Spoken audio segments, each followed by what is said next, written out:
Have you ever felt anxious? Even when everything around you looked like it was under control, like your mind was trapped in a dark hallway where the same fears echo back over and over again? You try to distract yourself, you scroll, you binge, you bury yourself in work, but the anxiety, it always finds a way back in. Now what if I told you your anxiety doesn't come from the world being out of control? It comes from you trying to control the uncontrollable.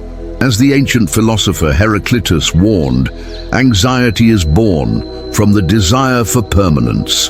In a universe that is always changing, it's not the future that hurts, it's your refusal to let go of a future that refuses to obey you. And that's exactly where Stoicism steps in, not as an escape, but as a compass. When the world spins out of your control, the Stoics invite you to turn inward, to stop chasing peace out there and start rebuilding it in here. Ryan Holiday, one of the most influential modern Stoics, reminds us, anxiety is the natural result of trying to control what is not within our control. But here's the thing most people miss. Stoicism is not a philosophy for the bookshelf. It's not abstract. It's not vague. It is practical, demanding, and deeply liberating. Marcus Aurelius, the Roman emperor who ruled a world in chaos, once wrote, "You have power over your mind, not outside events. Realize this, and you will find strength." So here's my invitation. Let the Stoic Lighthouse guide you through the storm, not with vague advice, but with ancient tools proven by time. If something here shifts how you see your life, even a little, then hit like and subscribe. But only if it speaks to you. This channel doesn't run on hype, it runs on clarity. Because today, you'll uncover the 6 hidden causes of modern anxiety, and how Stoic wisdom can dissolve each one. And the 6th, it's the most ignored, and it might just be the one secretly running your life. Stay to the end. You don't need another productivity hack. You need a new way of seeing. Number 1. The illusion of control and the cost of chasing it. Anxiety often feels like a storm, but most people don't realize where it truly begins. It doesn't start with chaos in the world. It begins with our refusal to accept uncertainty. We live in a culture obsessed with control. Control over outcomes, control over perception, control over people. Every day, we're pushed to optimize, plan, predict, and manage everything, from our careers to our relationships to our next move on social media. But deep down, we know most of life isn't up to us. And that friction between what we want to control and what we actually control, that's where anxiety is born. As Musonius Rufus, a Stoic teacher of Epictetus, reminded his students, it is a mark of ignorance to try to control what lies beyond our power. You can prepare for a job interview, but you can't control whether they hire you. You can show up with love, but you can't guarantee you'll be loved back. You can plan every detail of your future, but the future doesn't ask for your permission. And yet, we fight it. We live like we're steering a ship in a hurricane, screaming at the waves to obey. And when they don't, we panic, we blame ourselves, we spiral. Pierre Hadot, a modern scholar of ancient philosophy, captured this struggle perfectly. Stoicism teaches us to adjust our desires to reality, not to demand that reality adjust to our desires. The more we resist life's nature, its unpredictability, its messiness, the more we suffer. Think of it like rowing against a powerful current. You exhaust yourself, you grow bitter, you feel stuck. But when you learn to navigate with the current, something changes.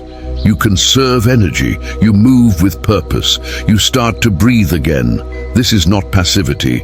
Stoicism doesn't teach you to quit.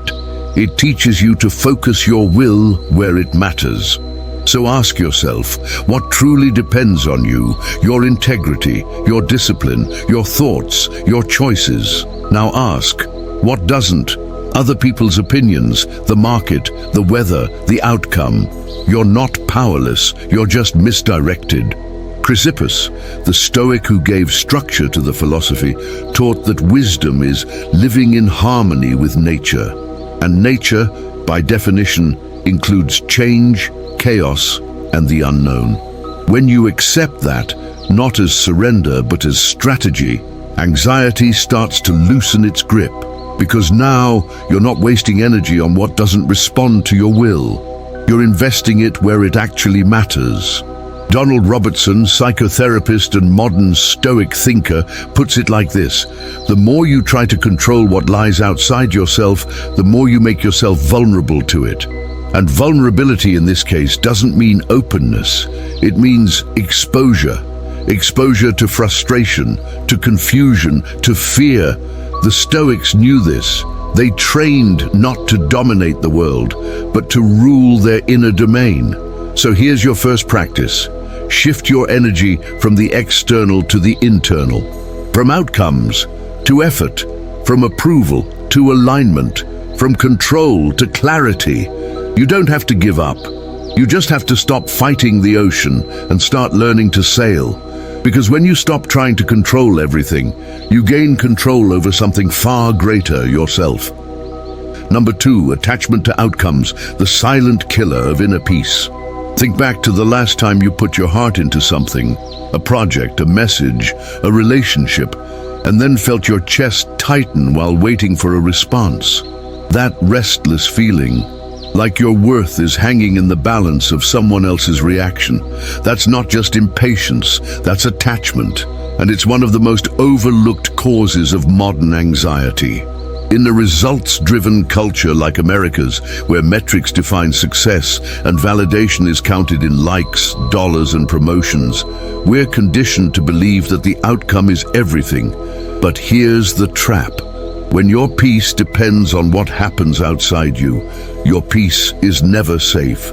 Musonius Rufus, teacher of Epictetus, warned us clearly: do not wish for events to happen as you want, but wish for them to happen as they do, and you will find peace. It sounds like surrender, but in truth, it's power, because when you let go of control over the outcome, you take full command over your effort and your freedom. William B. Irvine, in his book, A Guide to the Good Life, reframes this: the Stoic goal is not to stop caring, it is to stop clinging. You can love deeply, you can try fiercely, you can show up fully, but if your happiness is hostage to a result, you've already lost. Here's the deeper issue. Expectation creates a contract the world never signed. You expect to be understood. You expect your work to be recognized. You expect your path to go as planned, but life doesn't follow your script. And when it doesn't, anxiety walks in. James Stockdale, a US Navy officer who survived years of torture as a prisoner of war, turned to the teachings of Epictetus to stay sane. What saved him wasn't hope. It was the abandonment of false expectations. You must never confuse faith that you will prevail in the end with the discipline to confront the most brutal facts of your current reality. That's not just Stoicism in theory, that's Stoicism in survival. Michel de Montaigne, a Renaissance thinker inspired by Stoicism, once reflected, "The soul that has no fixed purpose in life is lost. To be everywhere is to be nowhere." And when your only purpose is to win, you're constantly dangling above a cliff of uncertainty. You lose presence. You lose clarity. You lose yourself. The Stoics teach that you are not your success. You are not your failures. You are how you act, regardless of what comes next. Ryan Holiday phrases it simply: the ego wants the outcome, the soul wants the effort. So here's the shift. Let go of the scoreboard. Detach from whether it worked, whether they liked it, whether it was enough. Ask instead, did I act with integrity? Did I give everything I had? Did I grow? Because when you measure your life by effort and intention, not applause, you begin to move from anxiety to authenticity. Sharon Labelle, in her modern interpretation of Epictetus' teachings, puts it like this: freedom is the only worthy goal in life. It is won by disregarding things that lie beyond our control. So here's your practice. Let go of the outcome. Own the process. Trust that real peace begins where expectation ends. And in that space, between action and surrender, anxiety has no air left to breathe. Number 3, the present moment. Why you're missing the only life you actually have. Have you ever finished a day and thought, what did I even do today? You went through the motions, answered emails, crossed tasks off, kept moving, but somehow it all felt blurry, like you were almost there, but never really present. That feeling, it's not laziness, it's not weakness, it's the symptom of a world that's conditioned you to live everywhere except the present. In modern American life, distractions aren't just frequent, they're engineered. Your phone buzzes, your mind jumps, your focus scatters, and in that split second, you abandon the only time that's real, right now. As Seneca, the Roman Stoic, cautioned over 2,000 years ago, the greatest loss of life is delay. It is not that we have a short time to live, but that we waste a lot of it.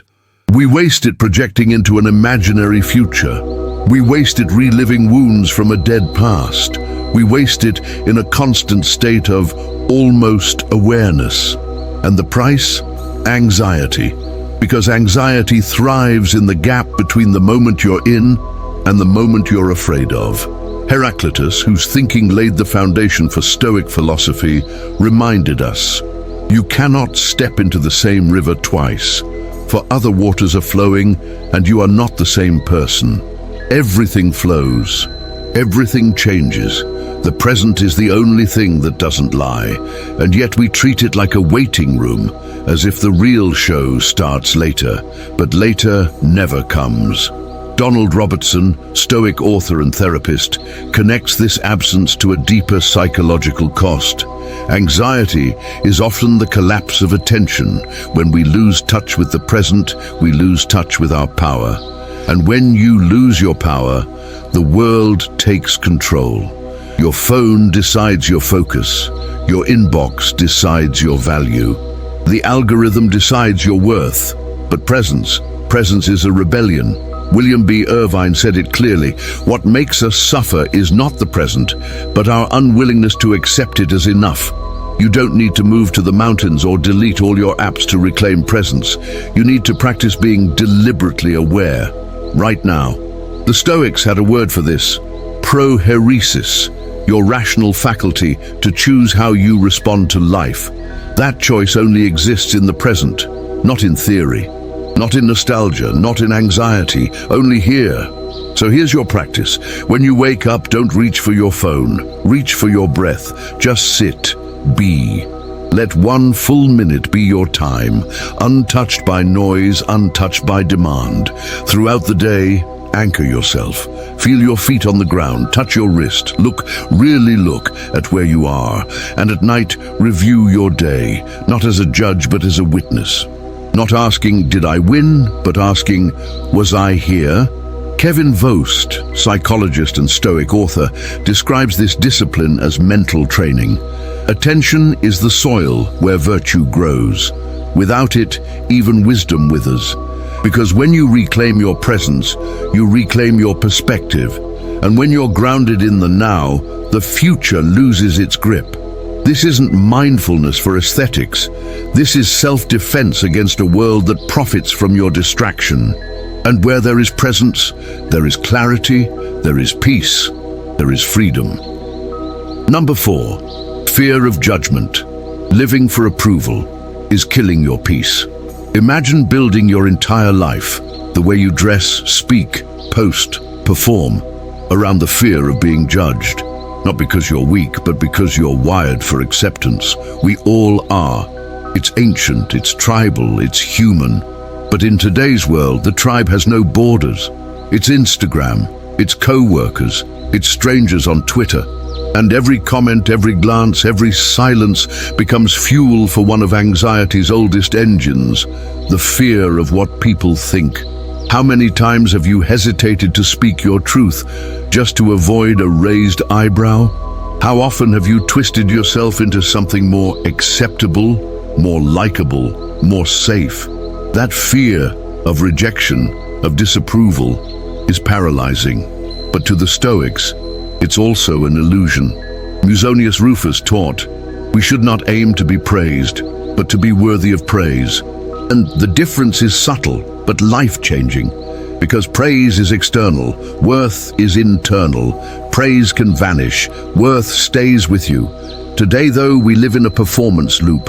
We post, we wait, we refresh, we smile on Zoom while we crumble in silence. But this performance comes at a cost: authenticity. Pierre Hadot, who revived Stoic philosophy for the modern era, wrote, "Inner freedom begins when we stop living in the eyes of others." Because when your identity is built on what others see, you lose touch with what's true. You become a product, a persona, anxious not because something's wrong, but because you're not being fully you. Diogenes of Sinope, the wild rebel who inspired the Stoics, once walked through the marketplace holding a lantern in broad daylight, saying, "I'm looking for an honest man." It wasn't a joke. It was a protest against masks, a protest against a world obsessed with image, not truth. You don't need to carry a lantern, but you do need to ask, what am I hiding to be accepted? Massimo Pigliucci, a modern-day Stoic voice, says, if you know what's right, there's no reason to fear what others think. And yet, we do, because criticism hurts, because being misunderstood feels like death. But here's the deeper truth. The more you chase universal approval, the further you drift from personal peace. John Sellers, a leading Stoic scholar, explains, the Stoic does not ignore others, but refuses to let their opinions define who he is. You'll be judged anyway. If you speak your truth, they'll talk. If you stay silent, they'll wonder. So you might as well live with integrity, even if it comes at the price of discomfort, because discomfort fades. But regret lingers. So here's your practice. Next time you feel the urge to shrink, to please, to edit your truth, pause. Ask, what would my highest self do right now, even if no one clapped for it? Then do that, not because it's easy, but because that act, the quiet act of defiance against approval, is what builds real confidence.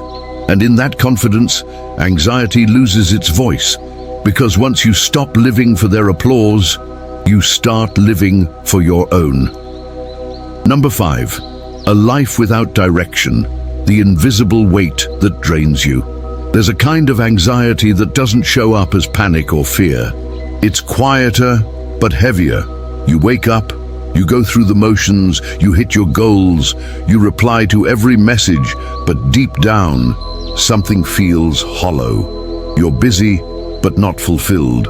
Productive, but not present. Achieving, but disconnected from why you're doing any of it.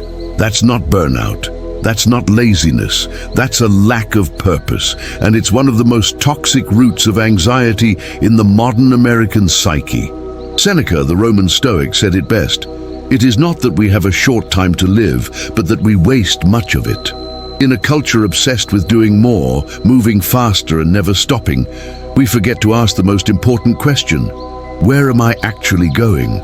We chase promotions, side hustles, digital followers, not because we want those things, but because we were told they'll make us somebody. But what happens when you reach the goal and still feel lost? The Stoics were radical in their clarity. Purpose isn't found in applause or income. It's found in virtue, living in alignment with your deepest values, even when no one's watching. Pierre Hadot, who studied how ancient philosophy was meant to be lived, wrote, "Philosophy in antiquity was not about talking, it was about living. And to live well, you need something deeper than ambition. You need direction, not goals written on a vision board, but internal principles that tell you what matters and what doesn't." William B. Irvine, in his reinterpretation of Stoicism, explains, "A meaningful life doesn't require external achievements. It requires internal alignment." But in the modern world, we're taught the opposite. We're taught to compare, to climb, to compete, to prove. So even when we succeed, it feels shallow. Because we didn't build the life we wanted. We built the one we thought we were supposed to want. Naval Ravikant, tech entrepreneur and modern philosopher, captures this dissonance with brutal honesty. Making money is easy. What's hard is being happy with yourself in the quiet. And in that silence, the one we keep running from, the real questions surface. Who am I when the notifications stop? Who am I when the room is quiet? What am I actually living for? Baruch Spinoza, often seen as a philosophical cousin to the Stoics, believed that freedom came not from doing what we want, but from understanding what we must become. The free man thinks least of death, and his wisdom is a meditation on life. So here's the practice. Stop chasing scattered goals. Start asking sharper questions. What values are non-negotiable for you? What actions make you feel aligned, even if no one notices? What are you willing to do with full presence, not because it's glamorous, but because it's yours? You don't need a 10-year plan. You need a compass. Because direction isn't about certainty, it's about clarity. And clarity is the death of anxiety. Jocko Willink, retired Navy SEAL and modern Stoic practitioner, reflects on the cost of drifting without purpose. If you don't prioritize your life, someone else will. That's not a slogan, it's a reminder. The more aligned your actions are with your values, the less noise you carry inside. Because when you know your why, you stop obsessing over every what. You stop running. You start walking with purpose, with weight, with peace. And in that calm, the world might still be chaotic, but you won't be. Number 6, emotional reactivity. When life pushes you, who shows up? Picture this. You're driving. Someone cuts you off aggressively. Your heart spikes. You clench the wheel. You shout. You replay it for hours. But here's the truth. The incident lasted seconds. Your reaction lasted the whole day. And that's the problem. Most of us don't live. We react. We're constantly being pulled by the world, by texts, by news, by opinions, by fear. And without realizing it, we've surrendered the steering wheel of our emotions to everything but ourselves. The Stoics called this state a form of slavery, not physical, but psychological.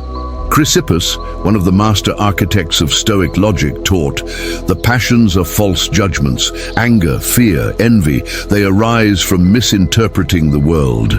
You're not anxious because life is chaotic. You're anxious because your interpretation of events is untrained. You feel slighted and explode. You feel uncertain and spiral. You feel criticized and collapse. But here's what the Stoics knew.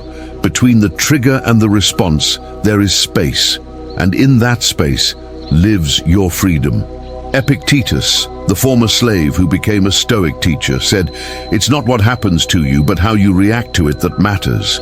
That sounds simple, but in modern life it's revolutionary, because everything today is engineered to steal your reaction. Clickbait, notifications, outrage, headlines. It's not just information, it's emotional bait. Donald Robertson, psychotherapist and Stoic scholar, explains, between stimulus and response, there's a moment of choice, and that moment defines your character. Reactivity is easy, pause is power, but to pause, you need practice. You need to train the same way a warrior trains reflexes. Massimo Pigliucci, in his work, How to Be a Stoic, frames this training as an essential skill. You cannot control the emotions that arise, but you can decide which ones to feed. Your first impulse? That's biology. But your second one? That's philosophy.